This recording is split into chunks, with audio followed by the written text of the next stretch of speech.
میں نے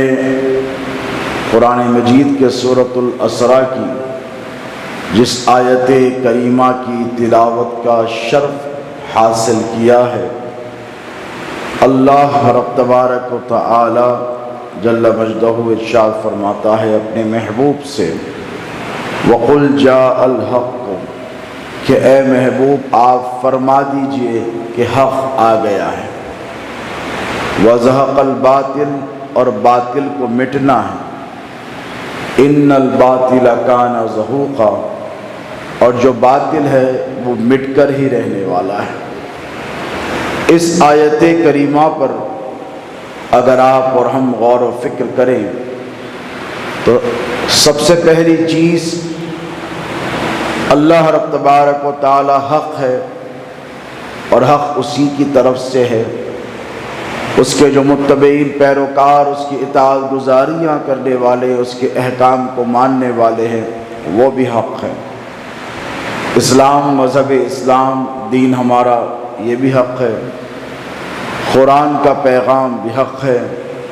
اور میرے نبی کا ارشاد مبارک ہے، حدیث مبارک، آقا نے فرمایا کہ مجھے بھی اللہ نے حق کے ساتھ مبعوث فرمایا ہے۔ حق ایسی چیز ہے دوستو کہ حق جہاں پر رہتا ہے وہاں پر باطل ٹک نہیں پاتا۔ کوئی بھی چیز اس کی ضد کی وجہ سے پہچانی جاتی ہے۔ عربی زبان کا محاورہ ہے کہ اشیاء کو، آبجیکٹس کو، چیزوں کو پہچاننے کے لیے ان کی ضد کا ہونا، یعنی ان کے اپوزٹ کا ہونا بہت زیادہ ضروری ہے۔ آپ اگر دن کے اجالے نہیں جانتے تو رات کے اندھیروں کو نہیں پہچانیں گے۔ آپ نے دن کا چمکتا ہوا سویرا اور اجالا دیکھا، اسی لیے آپ کو رات کی تاریکی سے خوف لگتا ہے۔ اگر آپ نے ٹھنڈ کو محسوس کیا ہے تو اس کی ضد کی وجہ سے آپ گرم شے کا احساس کر پائیں گے۔ ٹھیک اسی طرح اگر کوئی صحت مند ہے تو اسے بیماری آ جائے تو پھر بیماری کتنی مصیبتیں اور مشکلیں لے کر آتی ہیں۔ اس کا احساس ہونے کے لیے آدمی کو پہلے صحت مند ہونا ضروری ہے، ورنہ اس کا کیا بنے جو شروع سے ہی بیمار ہو، اسے کیا پتا کہ صحت مندی کیا چیز ہوتی ہے۔ ٹھیک اسی طرح جہاں پر حق ہوتا ہے وہاں پر باطل بھی ہوتا ہے، جہاں پر سچ ہوتا ہے وہاں پر جھوٹ بھی ہوتا ہے، جہاں پر اچھائی ہوتی ہے وہاں پر برائی بھی ہوتی ہے۔ یہ اللہ رب تبارک و تعالیٰ کا نظام قدرت ہے، اور پروردگار جل مجدہ چاہتا ہے کہ اس کے بندے چیزوں کی ازداد سے ان کی اشیاء کو، آبجیکٹس کو دنیا کے پہچان سکیں، انالائز کر سکیں۔ اس کے لیے ویژولائزیشن یعنی دیکھنا، پھر اس کو فیل کرنا، اس کو محسوس کرنا بہت زیادہ ضروری ہوتا ہے۔ اللہ رب تبارک و تعالی نے ہمارے اور آپ کے نبی پاک علیہ السلام کو جس دھرتی پر، جس سرزمین پر، جس لینڈ پر بھیجا، وہ سرزمین کفر سے بھری ہوئی تھی، وہ سرزمین شرک سے بھری ہوئی تھی، وہ سرزمین بت پرستی سے بھری ہوئی تھی، وہ سرزمین گناہوں سے بھری ہوئی تھی، وہ سرزمین نافرمانیوں سے بھری ہوئی تھی۔ اس سرزمین پر رہنے والے اللہ رب تبارک و تعالیٰ کے نافرمان بندے تھے، اللہ رب تبارک و تعالیٰ کے احکام سے روگردانی کرنے والے تھے، بت پرستی کرنے والے تھے، شراب پینے والے تھے، زنا کرنے والے تھے، گناہ کرنے والے تھے، سود کا کاروبار کرنے والے تھے، قتل اور غارت گیری کرنے والے تھے، اور یہاں تک کہ معاشرے کی جو سب سے زیادہ جسے گراوٹ تصور کیا جائے، اپنی بیٹیوں کو جب وہ بیٹی پیدا ہوتی ہے اولاد تو اسے زندہ دفن کر دینے والے تھے۔ چنانچہ ایک صحابی رسول حضور کی بارگاہ میں بیٹھے، اللہ کے رسول علیہ السلام نے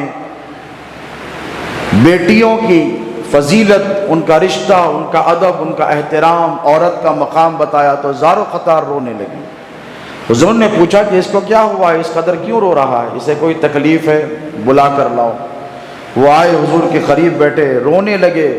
بے تحاشا رونے لگے۔ حضور نے پوچھا ماجرا کیا ہے، مجھے بتا تو صحیح۔ تو کہنے لگے یا رسول اللہ، زمانے جاہلیت میں ہمارے پاس یہ رواج تھا، مکے کا بتا رہا ہوں، مکے کا یہ رواج تھا کہ جب کوئی لڑکی پیدا ہوتی تو ہم اسے زندہ دفن کر دیتے ہیں۔ کیوں؟ ہماری آن بان کو ٹھیس پہنچتی کہ ہمارے پاس بیٹی ہوئی ہے، بیٹا پیدا نہیں ہوا ہے۔ انہوں نے کہا کہ یا رسول اللہ ایسا ہی میرے ساتھ ہوا، میں سفر پہ تھا اور گھر میں لڑکی تولد ہوئی، پیدا ہوئی، تو میری بیوی نے، اس کے میکال والوں نے یہ ڈر کر کے کہیں میں بھی اسے دیگر لوگوں کی طرح زندہ دفن نہ کر دوں، اسے چھپا دیا۔ مجھے اس کا علم نہیں، کہا بچہ مر گیا، پیدا ہوتے ہی مر گیا۔ بہت زمانے بعد وہ 7-8 برس کی جب ہوئی تو اسے کہیں چھپا کر رکھا تھا۔ مجھے بعد میں پتا چلا کہ مجھے لڑکی ہوئی تھی اور یہ لڑکی میری بیٹی ہے، تو میں اسے پکڑ کر لایا۔ اس نے مجھے پہلی مرتبہ دیکھا تو محبت اور پیار کا جذبہ اس قدر امٹ کر آیا کہ یہ دیوانہ وار مجھ سے چپک گئی، مجھ سے لپٹ گئی اور مجھ سے محبتوں کا اظہار کرنے لگی۔ میری بیوی سمجھ گئی کہ میں اسے اب زندہ دفن کرے بغیر سانس اور دم لینے والا نہیں ہوں۔ میں نے کہا چل میرے ساتھ، تو یہ سمجھی کہ باپ زمانے بعد ملا ہے، اتنے سال کے بعد پہلی بار ملا ہے، مجھے کہیں تفریح کے لیے، سیر سپاٹے کے لیے لے کر جا رہا ہے۔ وہ صحابی رسول ہیں، دیکھیں ایمان لانے سے پہلے کا ان کا واقعہ۔ وہ کہتے ہیں کہ میں ہاتھ پکڑ کر اپنی بیٹی کو لے کر گیا اور لے کر جا کر میں گڑھا کھودنے لگا زمین کا، تو وہ کہنے لگی بابا آپ اتنی دھوپ میں، صحرا میں، اتنی گرمی میں، اتنی گرم ریت کو کھود رہے ہیں، آپ کو زحمت ہوگی، شام کے وقت کریں۔ اسے کیا پتا کہ اس کا باپ اس کے ساتھ کیا سلوک کرنے والا ہے۔ اور یہاں تک بھی کہ جب ان کے جسم پر مٹھی گرد لگ جاتی تو لڑکی اپنے ننھے ننھے ہاتھوں سے اس مٹھی کو صاف کرتے رہتی۔ پھر گڑھا کھودا اس نے اور اندر جب اتار دیا تو سمجھ گئی کہ میرا باپ بھی جو مکے کی روایات ہیں، جو زمانے جاہلیت کی روایات ہیں، اسی پر عمل کر رہا ہے اور یہ مجھے زندہ دفن کر رہا ہے۔ تو میں مسکراتے رہی۔ وہ کہتا ہے کہ شخص میری بیٹی مسکراتے رہی، روئی نہیں تاکہ میرے دل کو تکلیف نہ ہو، یہاں تک کہ میں نے مٹھی برابر کر دی اور وہ زمین میں دب کر مر گئی، رونے لگی۔ تو یہاں پر قربان جائیں میرے اور آپ کے نبی کے کہ حضور نے سزا نہیں دی، ان کو کہا یہ زمانے جاہلیت کی باتیں ہیں، یہ اسلام آنے سے پہلے کی باتیں ہیں، یہ حق کے آنے سے پہلے کی باتیں ہیں۔ اس وقت کی بات ہے جب میں نبی بنا کر مبعوث نہیں کیا گیا تھا، میں نے تم لوگوں کو پیغام نہیں دیا تھا، تم نے اسلام قبول نہیں کیا تھا۔ فرمایا کہ تمہاری پچھلی زندگی کے تمام گناہ چونکہ تم نے اسلام قبول کیا اللہ نے معاف فرما دیا۔ لیکن دیکھیں کہ ان کے دل میں جو کسک تھی وہ تو زندگی بھر رہی ہوگی۔ جب کسی بیٹی کو، لڑکی کو دیکھتے ہوں گے تو دل تڑپ جاتا ہوگا۔ تو یہ دور تھا دوستوں جس سرزمین پر میرے اور آپ کے نبی کو بھیجا گیا، بیٹیوں کو زندہ دفن کر دیا جاتا تھا۔ گناہ ایسے کہ آج کے دور کے بھی مسلمان یا کسی بھی قوم کے لوگ اس گناہ کے تصور سے کانپ جائیں، ایسے سخت ترین اور شدید ترین، ایسے گھناؤنے جرم کہ وہ مرتکب تھے، ایسے گناہ وہاں کے لوگ کرتے تھے۔ اللہ قادر مطلق ہے، اگر پروردگار چاہتا تو اپنے محبوب کو ایسی سرزمین پر بھیجتا جہاں پر اس کے اطاعت گزار بندے ہوتے، جہاں پہلے ہی اس کے فرما بردار بندے ہوتے، جہاں پر پہلے ہی اس کے موحد بندے ہوتے، توحید کے علمدار ہوتے، نیک، متقی اور پرہیزگار ہوتے۔ لیکن اللہ رب تبارک و تعالی نے یہ منظور نہیں فرمایا۔ وہ قادر مطلق ہے، فَإِذَا أَرَادَ شَيْئًا أَن يَقُولَ لَهُ كُن فَيَكُونُ، اس کے لیے نعوذ باللہ من ذالک کوئی چیز مشکل نہیں ہے۔ اگر وہ چاہتا تو ایک ایسی سرزمین پیدا کرتا، مکے کی سرزمین ہی کو انتخاب کرتا، وہاں کے لوگوں کو متقی رکھتا، موحد رکھتا، توحید کا علمدار رکھتا، دین حنیف پر، حضرت ابراہیم کے دین پر قائم رکھتا، پھر اپنے نبی کو کہتا جاؤ سارا ماحول سازگار ہے، میں نے تمہارے لیے سارا ماحول سازگار کر دیا، کوئی تکلیف نہیں ہوگی، کوئی پریشانی نہیں ہوگی، کوئی رکاوٹ نہیں ہوگی، کوئی نافرمانی نہیں ہوگی، مصطفیٰ آپ آرام سے تشریف لے جائیں اور آرام سے آپ جا کر دین اسلام کی تبلیغ کریں اور لوگ آپ کے پیغام کو قبول کر لیں۔ بتائیے کیا میرا پروردگار ایسا نہیں کر سکتا؟ وہ قادر مطلق ہے، وہ کر سکتا، لیکن اس نے ایسا نہیں کیا۔ دوستو تو کیوں نہیں کیا؟ حق سبحانہ و تعالیٰ نے ایسا کیوں نہیں کیا؟ آپ اپنے چہیتے کو، اپنے محبوب کو، اپنی اولاد کو، اپنے رشتہ داروں کو جب کسی سرزمین پر بھیجنا چاہتے ہیں تو آپ کوئی شدید ترین سرزمین پر بھیجیں گے جہاں اس کی مخالفت ہو، جہاں اس سے لڑائی جھگڑا ہو، جہاں اس پر پتھر پھینکے جائیں، جہاں اس کی جان جوخم میں ڈالا جائے، جہاں پر اس پر کچرا پھینکا جائے؟ بولیے